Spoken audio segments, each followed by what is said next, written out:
or twice, bake once. This is my friend Grant. He is the owner of Pangea Selections that does wine importing. And I wanted to chat with him to figure out what I should pair for Thanksgiving, how to pair wine, what to look for in the wine section of my grocery store, and just other fun facts. So he showed up today. He brought all these wines with him. We're gonna taste our little bubbly right here and just chat wine and chat Thanksgiving holiday season. So here we go. Hey. Hey. This is weird. Thanks for having me. I'm excited. Yeah, I'm excited too. Oh, there also might be a cat that just walks through. Just ignore him. We're working on it. Okay, so why don't you tell the camera, the people, what you do? So I run Pangea Selections. We are a wine importer, and then we distribute throughout Texas as well, focusing in natural and organic and biodynamic wines. So natural wines are typically those that are just farmed in a sustainable way, use native yeast that exist on the grapes to ferment instead of adding in lab-created yeast or just any sort of not natural products into the wine, which is a lot more common than people realize in a lot of conventional winemaking.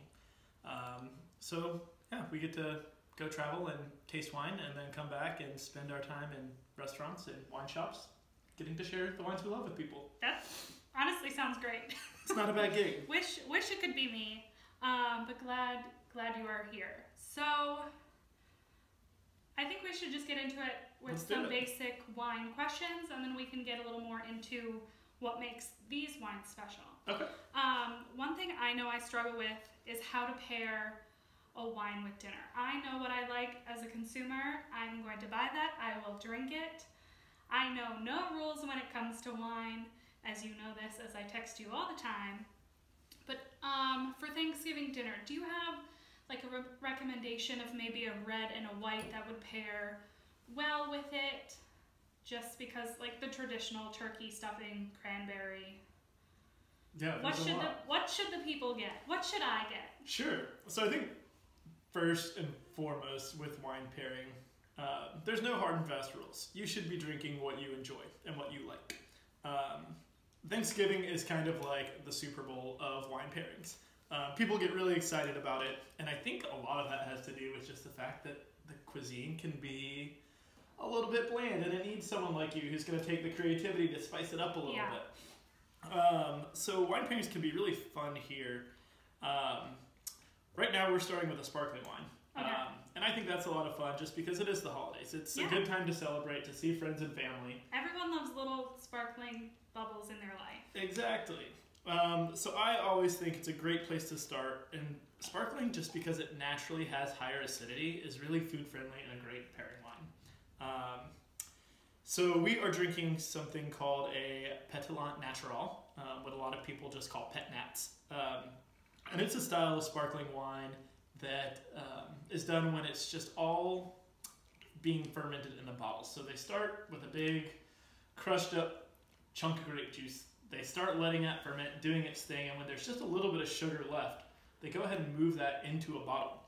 So what that's doing is that's allowing that yeast to eat that little bit of sugar, burp out the alcohol and the CO2 that gives you the bubbles. A lot of younger producers are doing this. It's a more affordable way for them to make sparkling wine, so it's a little bit more affordable for you and I once it gets to the wine shop as well.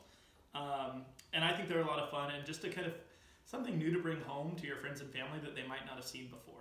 They're gaining a lot of popularity right now too, so they're pretty easy to find. Oh, perfect. And that's another thing that I struggle with when I'm going to a dinner and I'm like, what should I bring? And someone's like, oh, just bring a wine that would be like either fun or go with the dish. I'm like, well, I don't know anything that's going to go with this dish. And so when I think of fun, I just go buy the label. Sure. If it's a cute label, I'm going to buy it. And there's nothing wrong with that. There's, people say a picture is worth 1,000 words, and a lot of the time, just a wine label can tell you a lot about what that producer, their philosophy is and what they embody. Yeah, so I think it's really like shows off their character, what they put in the bottle and what they put on the bottle. Totally. Yes. But so I guess to answer your question a little bit more about reds and whites too, I just went straight into sparkling because that's what I'm excited about. I think people are going to start Thanksgiving with a little sparkling and OJ, so that's a good place to start anyway. I know I pregame Thanksgiving, so there's nothing wrong with that. I mean, with all the hours you spend in the kitchen doing prep work, nothing wrong with a little mimosa to kick off the morning. Definitely nothing wrong with that. But so when we talk about more traditional wines, like a red wine and a white wine, there's kind of two philosophies that I like to be mindful of for pairing. And that's congruent pairing and contrasting pairings. Okay. So when I say congruent pairings, I mean wines that are going to amplify the flavors that they have in common with a food. Like some of these lighter body reds we have on the table with like dried cranberries or cranberry sauce on the Thanksgiving table. They have a lot of the same kind of light red berry, red fruit type aromas, and they're going to highlight the best of each other. When I say congruent, when I say contrasting pairings, we're talking about things that bring out the best of each other because they are different from each other. Things like a broccoli salad. You probably don't want a whole lot of things in similar with a broccoli salad in your wine. Yeah, not so much. So that's where I might go somewhere like a sparkling rosé, something that's got a little bit of fruitiness on it, that's going to have maybe a little bit of residual sugar even, or it can be bone dry and just that acid will be a nice kind of foil to that vegetal flavors that are traditionally kind of hard to pair with wine. Yeah. Okay, so I mean, that's good. Just find what you like. Would you say there's any rules about bringing wine to a dinner? Like, you must have this wine, you must have that wine? No, I don't think so. I am a big proponent of there are no rules, that you should do what is fun and comfortable for you. However you enjoy drinking wine is the best way to do it. So like through a wine straw. Through a wine straw, there's a time and place, maybe on election night when you're downing your sorrows, or who knows how things will go. Maybe we'll be drinking champagne all night long. I mean, we have plenty of it, so I'm here for it. There we go. But yeah, I would say no rules. People traditionally drink Pinot Noir a lot of the times with like turkey. That's kind of a classic pairing. Yeah, I think that would be, like, I would just Google like what to pair with turkey, and it would probably like Pinot Noir is number one. Yeah, I think that's the most traditional. A lot of Pinot Noir can be really expensive, especially when you're starting to talk about Burgundy. A lot of just kind of those more niche appellations within Burgundy as well. So looking for either Pinot Noir from the New World, so like Oregon makes fantastic Pinot Noir, a lot of the times great value as well, from New Zealand as well. That can be a great way to kind of find something a little bit more interesting that maybe is a little more approachable for someone's budget.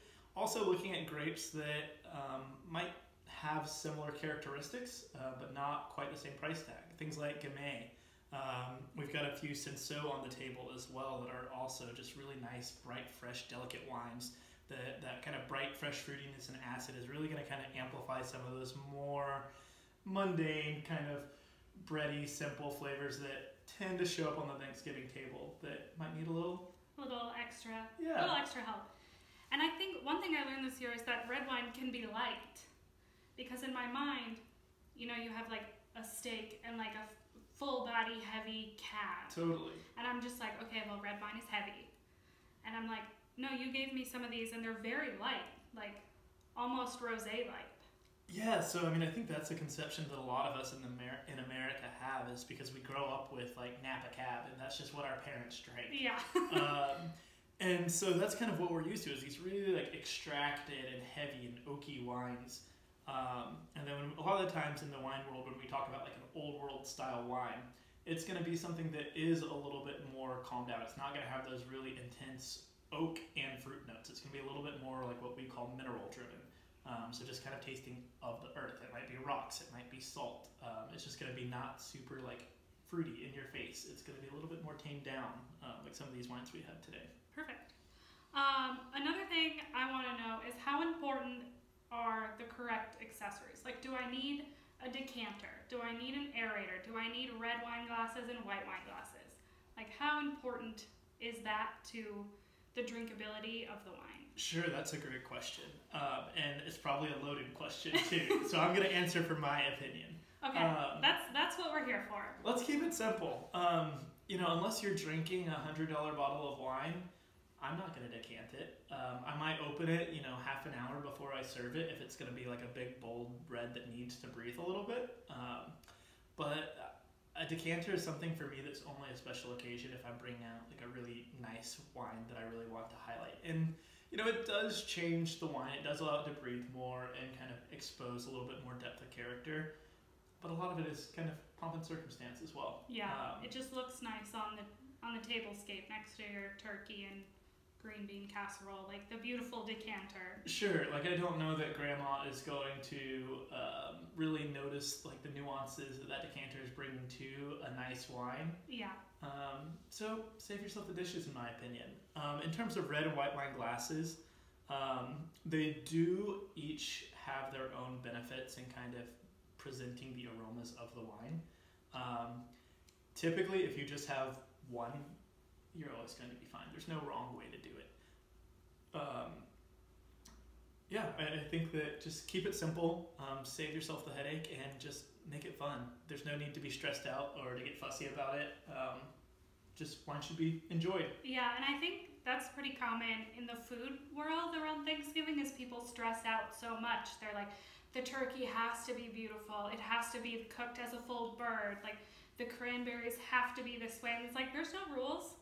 Nobody cares, just you care. Like, whoever you're hosting, or maybe this year you're having Thanksgiving alone or just a smaller crew, they just want to have a good time. And if you're stressed out, they're going to be stressed out. And like, honestly, I don't remember last year's Thanksgiving meal. I don't remember if it was good. I don't remember what was served, but it was fun. We had a good time. And I think that's what people forget. They're like, oh, I want this to be perfect. It has to be traditional. And it's like, just start popping bottles early in the morning. You'll be fine. Yeah, it's about celebrating. So I think that the family can be stressful enough. We don't need to add the food to increase the stress amount. Yeah, and I think it's also nice to bring, if you're not going, because I normally don't go home for Thanksgiving just because it's so expensive to travel, to be a good host or be a good guest, to bring a nice host gift. And I think with doing that is like a weird bottle of wine. Like, yeah. My friends will buy the Cab, they'll buy the Pinot Noir, they'll buy the Rosé, your Sauvignon Blanc. They'll buy the basic stuff, but if I show up and I'm like, this is a pet nat and this is why it's cool, they'll remember that. Like, yeah, for me that's like, I don't know, as someone in the wine trade, I get really excited about just expounding people's boundaries. Expounding boundaries over here. Exactly. I'm just introducing people to new things. Every wine you have isn't going to be the one to blow your socks off, but I think it makes drinking just a lot more fun when you try new things and learn new things instead of just sticking to the same tried and true. Definitely.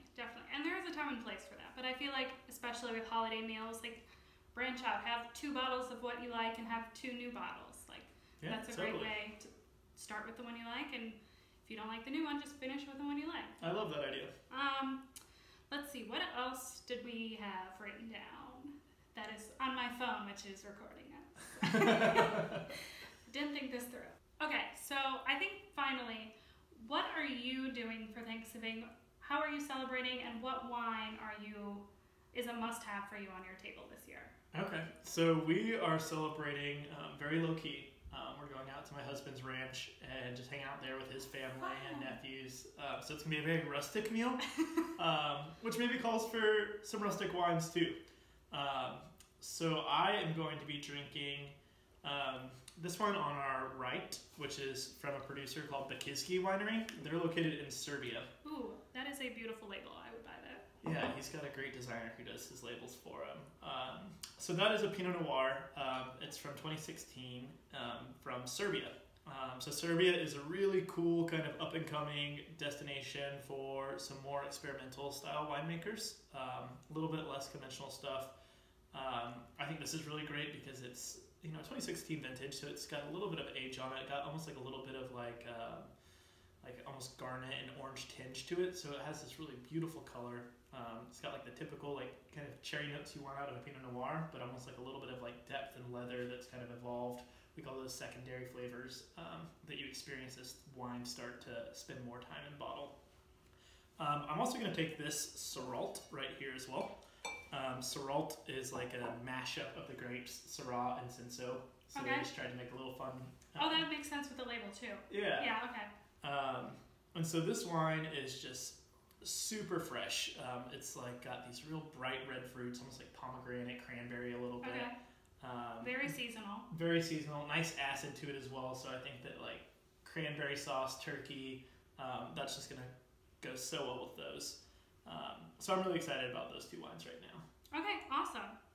Well, that's what we're doing today. We're talking about wine. If you have any questions, you can hit up Grant on Instagram at Pangea Selections. You can find me here on Instagram, Measure Twice, Bake Once. And don't be afraid to try something new. I found great wines that way. I know other people have found great wines that way, and it's always worth a shot. So thanks so much for coming. Yeah, of course. I can't wait to do this again. And have a good Thanksgiving, everybody. Yeah, happy Thanksgiving, y'all. Bye.